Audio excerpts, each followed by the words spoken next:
नमस्कार, मैं आपका बहुत बहुत स्वागत। मैं हूं आपके साथ मनोराज सक्सेना। अगले आधे घंटे तमाम वो खबरें आपको दिखाने वाले हैं जो रखती हैं आपसे सरोकार। और शुरुआत करते हैं राजधानी जयपुर की महत्वपूर्ण खबर के साथ। दरअसल पलायन कमजोरों की नियति कही जाती है, लेकिन राजधानी जयपुर के किशनपोल और ब्रह्मापुरी के बाद अब भट्टा बस्ती के हिंदू परिवार पलायन को मजबूर हो गए हैं। क्या है वजह, इस रिपोर्ट में देखिए। कर रहा है सरपंच जी आ गई है तो हमें जो सरपंच जी दो मन मांगता है तो कभी सीधी सिक्का मांगता है। ठकाटे पुलिस स्टेशन की और जे का दबंगी तो सरपंची करे चाहता 7 साल जिन्हें सरपंची नग्या की जिन्नी करी जे सी वास्तव की बात कर रहे हैं कि हमें आदमी को परेशान कर मार पीट करते। जयपुर के बाशिंदों की सरकार से गुहार। भट्टा बस्ती में गैर हिंदू ने जीना किया दुश्वार। बहन बेटियों का राह चलना हुआ दूभर। प्रशासन हमारी बिल्कुल नहीं सुन रही। हमने 3 बार एप्लीकेशन दे दी। अभी 2 दिन पहले इस मकान के अंदर पत्थरबाजी हुई है। 11 रात को 11 बजे आते हैं। पुलिस ने पकड़ा लोग, कुछ नहीं पकड़ा। प्रशासन कुछ कर ही नहीं रही है। प्रशासन सुन ही नहीं रही है हमारी।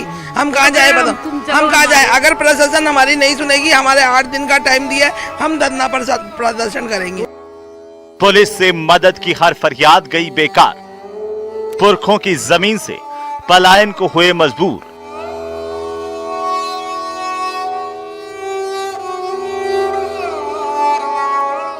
राजधानी में हिंदू परिवारों का पलायन। राजधानी जयपुर के भट्टा बस्ती इलाके में मकान बेचने को लेकर के एक मामला गरमाया। यहाँ पर आज सवेरे एक मकानों के बाहर एक पोस्टर लगे नजर आए जिसमें अपील की गई कि सनातनियों से अपील की गई और पलायन को रोकने की अपील यहाँ पर की गई, जिसके बाद ये पूरा जो मामला था वो पुलिस तक पहुंचा। आज सवेरे इस कॉलोनी की जो जितने भी मकान थे, ज्यादातर मकानों के बाहर ये इस तरह के पोस्टर लगाए। जी हाँ, सनातनियों से गैर हिंदुओं को मकान नहीं बेचने की अपील करते ये पोस्टर बहुत कुछ कह जाते हैं, जिसे देखने, सुनने और जानने की जरूरत है। हमारी लड़कियां बाहर नहीं निकल सकती, हम लोग नहीं निकल सकते। पलायन की बात इसमें कही गई है। क्या है वजह पलायन की? प्लान ये है, लोग बाग मकान बेच बेच के जा रहे हैं, अन्य जाति को दे रहे हैं। हम सनातन को दो, हमारे कोई आपत्ति नहीं है, सनातन को दो, कोई दिक्कत नहीं। मकान के बाहर चस्पा ये पोस्टर बहुसंख्यक आबादी की बेबसी बयां करते हैं। आगे की कहानी उन मजलूमों की जुबानी जिनकी हर सांस पर खौफ भारी है, जिनकी बहन बेटी जब दहलीज लांघती है तो उनकी सांस तब तक हलक में ही अटकी रहती है जब तक उनकी लाडली सुरक्षित घर नहीं लौट आती। हमारी बच्चियां रात तो छोड़ो, दिन में भी नहीं निकल पा रही है। यहाँ पास में सरकारी स्कूल है, उस स्कूल में से बच्चों की छुट्टी होती है, गाड़ी लगा लेते हैं, बच्चों से छेड़छाड़ करते हैं। मकान को यहीं के ही है, बाहर के भी है, यहाँ के भी है। भाई बेचने वाले जो बाहर का कोई आ रहा है, मकान का पूछ रहा है, मकान का ज्यादा पैसे का लालच दे के मकान बेच रहे हैं। लोग शिकायत करते हैं कि पुलिस उनकी एक नहीं सुनती, जिससे परेशान होकर उन्होंने अपने घरों के बाहर पलायन करने वाले पोस्टर लगाने शुरू कर दिए हैं। वैसे जैसे ही भट्टा बस्ती थाना पुलिस को पोस्टर की जानकारी मिली, मौके पर पुलिस पहुंची और पोस्टर को हटाया। लोकतांत्रिक देश में हम रह रहे हैं। या कानून की प्रक्रिया के तहत जो हमारे से कार्रवाई नियमानुसार बनती है वो हम करेंगे। क्या शिकायत है दी है? प्रत्येक नागरिक को सुरक्षा देना हमारी ड्यूटी है। इसमें हम हमारी ड्यूटी को परफॉर्म अच्छे से करेंगे। इसमें किसी भी नागरिक को कोई असुरक्षा की भावना नहीं होगी। लोगों का कहना है कि यहाँ करीब 50 से ज्यादा मकान हुआ करते थे, लेकिन पिछले 1-2 साल में धीरे धीरे लोगों ने मकान बेच दिए। यहाँ अब करीब 15 मकान ही हिंदुओं के बचे हैं और उसे भी लोग बेचने को मजबूर हैं। सचमुच जिस घर को बनाने में लोग टूट जाते हैं, उसे शौक से भला कौन बेचता है, और वो भी औने पौने दामों पर। इसीलिए भट्टा बस्ती के लोगों की परेशानी को सुनने और हल करने की जरूरत है। आज जो पूरा मामला था पोस्टर लगने के बाद भट्टा बस्ती थाना तक पहुंचा है। उसके अलावा जो कमिश्नरेट के आला अधिकारी है वहां तक भी पहुंचा है। अब देखना होगा कि पुलिस किस तरीके से या फिर जिला प्रशासन किस तरीके से आने वाले वक्त में इस पलायन को रोक पाएगा या फिर इन लोगों की जो शिकायत है उसको दूर करने में काबिल सक्षम होगा। कैमरा पर्सन शेर सिंह के साथ विष्णु शर्मा, न्यूज़ 18 राजस्थान, जयपुर। सलमान खान फायरिंग मामले में मुंबई क्राइम ब्रांच ने लॉरेंस बिश्नोई को मुख्य आरोपी बनाया है और लॉरेंस बिश्नोई की कस्टडी के लिए कानूनी प्रक्रिया भी शुरू कर दी गई है। अगले हफ्ते मुंबई क्राइम ब्रांच लॉरेंस की कस्टडी के लिए कोर्ट का दरवाजा खटखटाने की तैयारी में है। क्राइम ब्रांच सूत्रों के मुताबिक लॉरेंस को जल्द मुंबई लाया जा सकता है। लॉरेंस बिश्नोई फिलहाल गुजरात की साबरमती जेल में बंद है। मुंबई पुलिस के मुताबिक सलमान खान के घर फायरिंग मामले का मास्टरमाइंड है लॉरेंस बिश्नोई।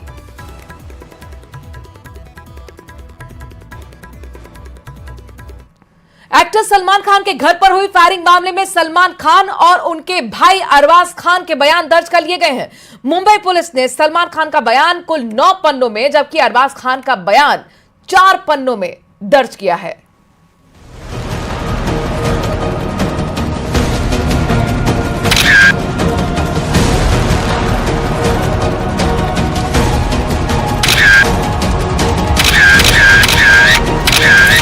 कहानी अभी खत्म नहीं हुई है। सलमान खान के घर पर हुई फायरिंग मामले में अभी भी मुंबई क्राइम ब्रांच की जांच जारी है और इसी जांच के तहत मुंबई पुलिस ने सलमान खान और उनके भाई अरबाज खान के बयान दर्ज किए।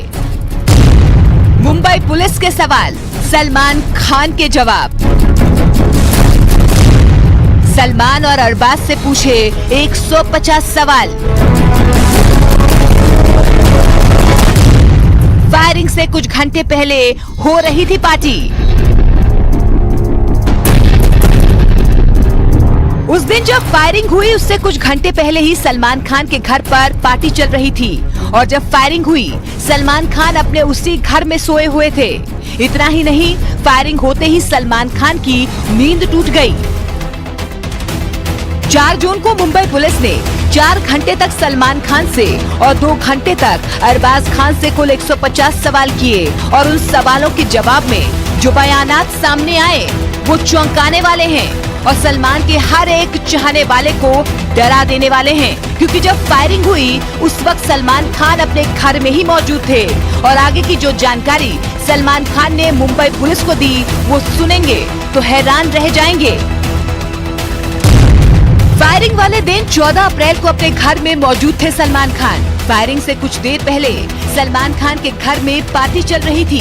फायरिंग की आवाज सुनकर अचानक सलमान खान की नींद टूटी। सलमान तुरंत अपनी बालकनी पहुंचे और गोलियों के निशान देखे। सलमान खान ने उस वक्त गेट पर सुरक्षा कर्मी की ओर भी देखा। फायरिंग के वक्त सलमान का परिवार भी गैलेक्सी अपार्टमेंट में था। सलमान के मुताबिक फायरिंग से पहले उन्हें कोई धमकी नहीं मिली थी। सलमान ने बताया कि उन्हें लॉरेंस बिश्नोई गैंग से वसूली की कोई कॉल नहीं मिली। सलमान ने मुंबई पुलिस से कहा कि उनकी जान को खतरा है।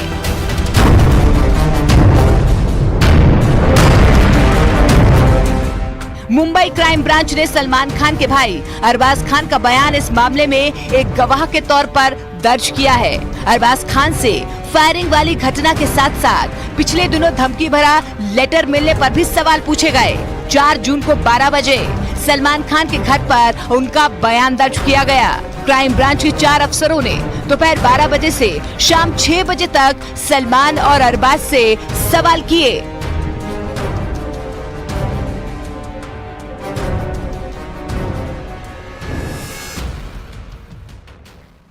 और बड़ी खबर है कि आमिर खान एक बार फिर से विवादों के चलते सुर्खियों में आ गए हैं। इसका कारण है उनके बेटे की डेब्यू फिल्म महाराज और उस पर जताई जा रही हिंदू जागृति की समिति की अपील।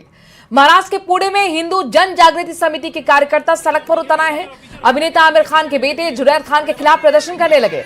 हिंदू जन जागृति समिति का आरोप है कि फिल्म में साधु संत और वल्लभ संप्रदाय को बदनाम किया गया है। 14 जून को जुनैद खान की ये फिल्म नेटफ्लिक्स पर रिलीज होने वाली है, लेकिन उससे पहले ये विवाद गर्माता जा रहा है।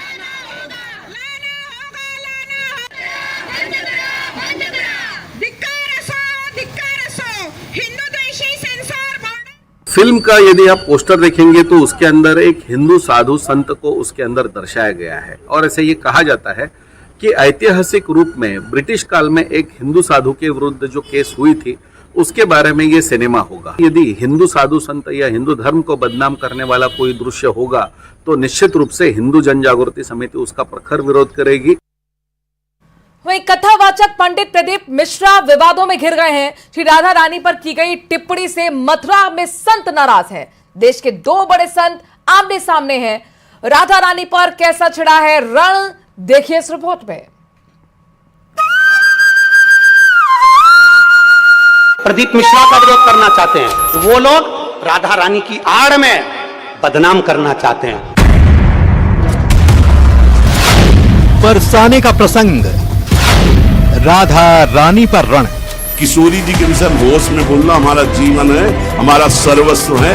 किशोरी जी तो कुछ नहीं करेंगी, बड़ी करुणामयी है, लेकिन अगर हमारा हृदय जल गया तो तू ना लोक लायक रह जाएगा ना परलोक लायक रह जाएगा। भिड़ गए संत।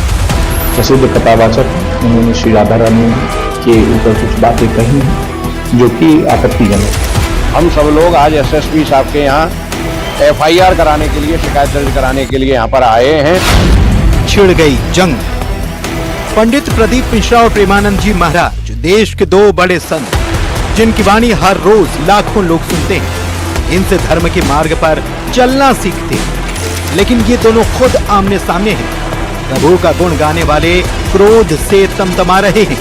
प्रेमानंद जी महाराज ने तो पंडित प्रदीप मिश्रा को चुनौती दे डाली। वृंदावनाधिकारिणी जयति, तो तुझे नरक से कोई नहीं बचा सकता। चार लोगों को रिझाकर भागवता चार्य बन करके तू प्रभु के प्रति बोले। एक बोला था द्वारिकाधीश के प्रति। अरे तुझे शर्म आनी चाहिए। जिसका जस गा करके जीता है, जिसका जस खाकर खाता है, जिसके जस गा करके तेरे को नमस्कार और प्रणाम मिलता है, उसकी मर्यादा को तू नहीं जानता। किस बात का माइक में बैठ करके प्रवचन करता है जब तुझे ब्रह्म तत्व का बोध नहीं। प्रेमानंद जी महाराज का यह गुस्सा पंडित प्रदीप मिश्रा के एक बयान पर है। एक कथा के दौरान पंडित प्रदीप मिश्रा ने कहा था कि भगवान कृष्ण की रानियों में राधा जी का नाम नहीं है और राधा के पति में कृष्ण का नाम नहीं है।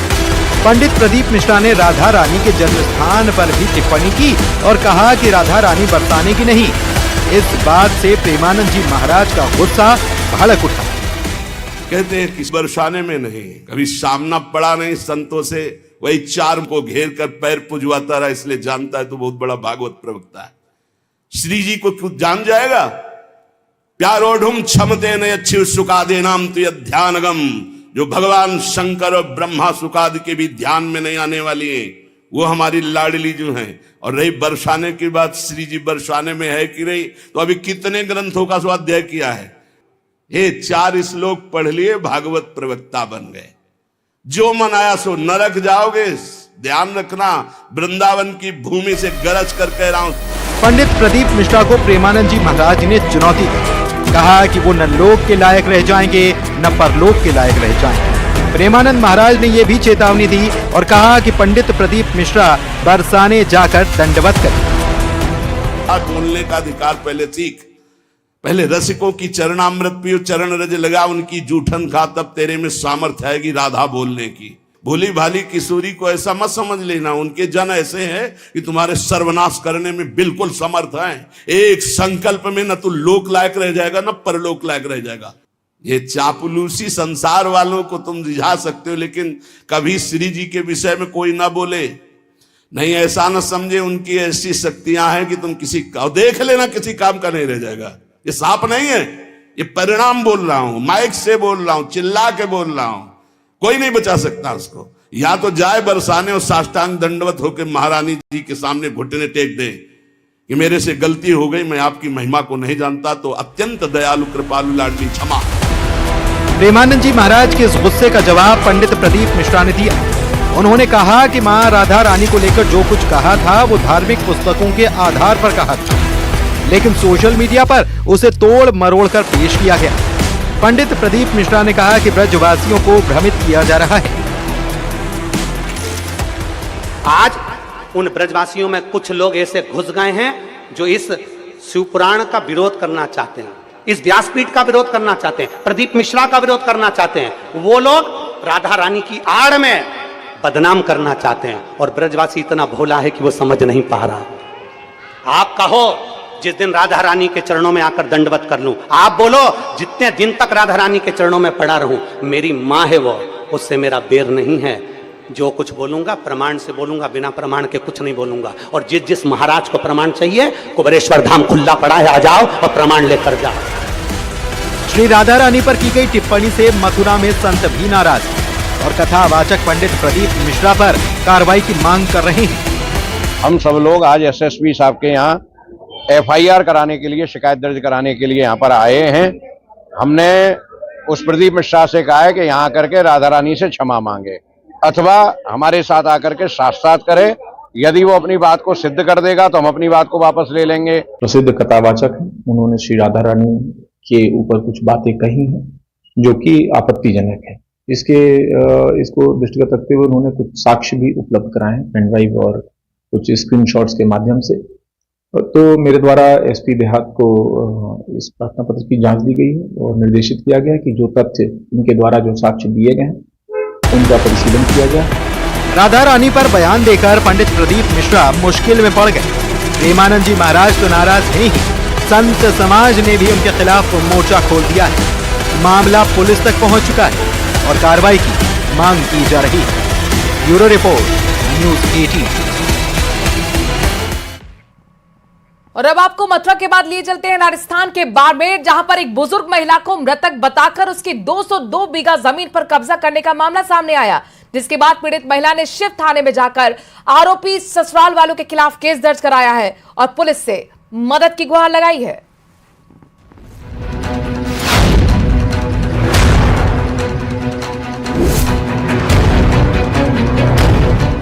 बुजुर्ग की जमीन पर ससुराल वालों का कब्जा, मृत्यु प्रमाण पत्र दिखाकर किया फर्जीवाड़ा। पति की मौत के बाद मायके रह रही थी पीड़ित।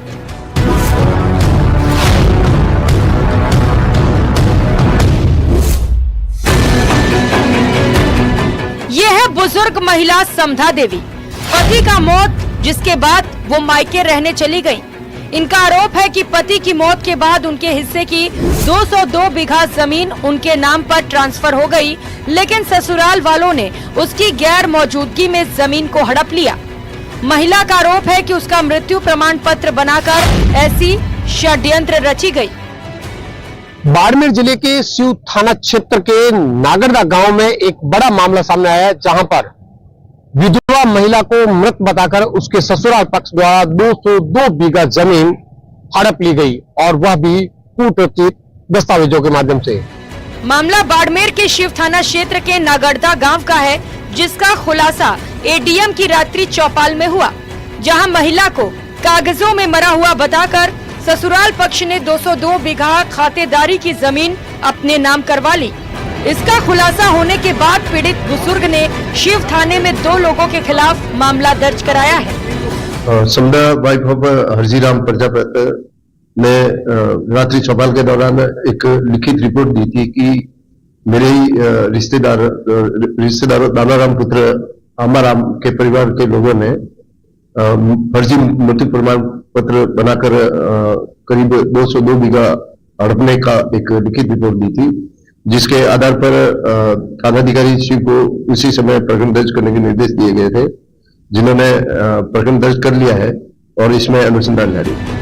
निम्बला में एडीएम राजेंद्र सिंह चांदावत की रात्रि चौपाल के दौरान महिला ने परिवाद दायर किया, जिसमें उसने अपना दर्द बयां करते हुए बताया कि पति की मौत के बाद ससुराल वालों से कोई मदद नहीं मिली, जिसके बाद वो मायके में रहने लगी, लेकिन ससुराल वालों के कुछ लोगों ने षड्यंत्र रचकर उसे मृत घोषित करा दिया।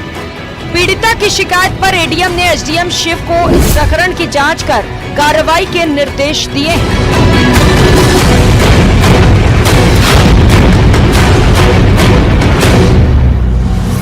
मामला संज्ञान में आने के बाद में जहां एडीएम ने इस पूरे मामले की जांच एसडीएम को सौंपी है, तो वहीं तत्काल प्रभाव से अतिरिक्त पुलिस अधीक्षक ने शिव थाने को मामला दर्ज करने के आदेश दिए, जिस पर पुलिस ने मामला दर्ज कर अब जांच शुरू कर दी है।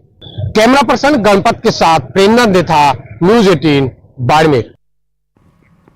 और जयपुर के आमेर से बड़ी खबर आ रही है। आमेर के हाथी गांव में हथनी रूपा की मौत हो गई है। दरअसल बीमार चल रही थी हथनी, जिसका इलाज चल रहा था। मेडिकल कोड बनाकर अब हथनी के शव का पोस्टमार्टम कराया जाएगा। 31 मई को हथनी थाथर कॉलोनी में गश्त खाकर गिर गई थी। जिसके बाद बीमार हथनी का इलाज चल रहा था। लेकिन अब खबर ये कि रूपा हथनी की इलाज के दौरान मौत हो गई। मेडिकल बोर्ड बनाकर हथनी के शव का पोस्टमार्टम किया जाएगा। 31 मई को भीषण गर्मी के चलते हथनी ठादर कॉलोनी में गश्त खाकर गिर गई थी। भीषण गर्मी में न सिर्फ इंसानों का बुरा हाल है बल्कि जीव जंतु भी बीमार पड़ रहे हैं। जयपुर के आमेर से खबर है, जहां पर बीमार हथनी रूपा की आमेर के हाथी गांव में मौत हो गई।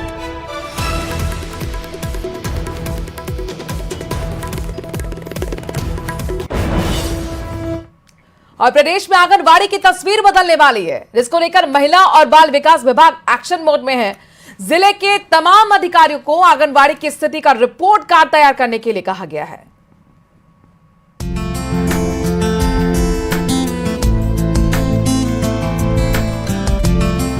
प्रदेश में बदलने वाली है आंगनबाड़ी की तस्वीरें। सीएस की रिव्यू मीटिंग के बाद अधिकारियों को निर्देश, आंगनबाड़ियों की स्थिति की रिपोर्ट कार्ड बनाने का निर्देश। सब कुछ ठीक रहा तो आने वाले दिनों में आंगनबाड़ियों की स्थिति में बदलाव देखने को मिलेगा, क्योंकि सीएस की रिव्यू मीटिंग के बाद आईसीडीएस के निदेशक पर जिला अधिकारी आंगनबाड़ियों की मौजूदा स्थिति पर रिपोर्ट कार्ड बनाएंगे, जिसमें पोषाहार वितरण भी शामिल होगा। इसके लिए जरूरी दिशा निर्देश जारी किए गए हैं। प्रदेश में करीब 65,000 आंगनबाड़ी संचालित हैं, जो कि राज्य सरकार की योजनाओं को घर घर तक पहुंचाने का काम करती है। ये रिव्यू मुख्य सचिव महोदय द्वारा किया गया था। उसमें मुख्य सचिव महोदय द्वारा निर्देश दिए गए हैं कि आंगनबाड़ी केंद्रों की स्थिति सुधारने के लिए प्राथमिकता और विशेष प्रयास किए जाए। विशेषकर जैसे भवन जहाँ मरम्मत लायक है, भवन की मरम्मत कराई जाए, या टॉयलेट नहीं है, टॉयलेट की व्यवस्था कराई जाए, लाइट और पानी की व्यवस्था वहाँ सुनिश्चित की जाए। पोषाहार में उन्होंने निर्देश दिए कि पोषाहार के दूसरे स्टेट्स के मॉडल एक बार जांच करके देखें कि वास्तव में क्या उनके मॉडल कोई ज़्यादा अच्छे हैं क्या, ताकि बेटर सर्विसेज बेनिफिशियरीज को प्रोवाइड किया जा सके। सीएस की रिव्यू मीटिंग के बाद सभी आंगनबाड़ी में बिजली, पानी, पोषाहार, पौधारोपण, शौचालय स्वच्छ भारत मिशन के तहत विकसित किए जा रहे हैं। साथ ही करीब 360 आदर्श आंगनबाड़ी भी विकसित किए जा रहे हैं। आईसीडीएस के निदेशक ओपी बुनकर ने बताया कि सभी सीडीपीओ को 3 दिन का समय दिया गया है। 3 दिन के अंदर सभी को विभाग के समक्ष रिपोर्ट पेश करनी है। लाइट कनेक्शंस के लिए अभी सभी सीडीपीओ को निर्देश दिया है कि अगले 3 दिन में जो टारगेट हमारे पास वित्त विभाग ने दे रखे हैं, जिसकी राशि स्वीकृत है, उसका पूरा उपयोग करते हुए लाइट कनेक्शन कराएं। पानी कनेक्शन के लिए हमने पीएचडी विभाग को फिर निवेदन करेंगे जल जीवन मिशन में जल्दी हमारे आंगनबाड़ी केंद्रों को भी कवर करते हुए कनेक्शन दें। और टॉयलेट्स की जहाँ कमी है हमारे भवन बने हैं, उनमें टॉयलेट की व्यवस्था करने के लिए स्वच्छ भारत मिशन के तहत निर्माण किया जाता है, ताकि जल्दी निर्माण। उम्मीद है कि विभाग का एक्शन प्लान जल्द ही धरातल पर नजर आएगा और प्रदेश की आंगनबाड़ियों की तस्वीर बदलेगी। जयपुर से न्यूज़ 18 राजस्थान के लिए महिमा जैन की रिपोर्ट।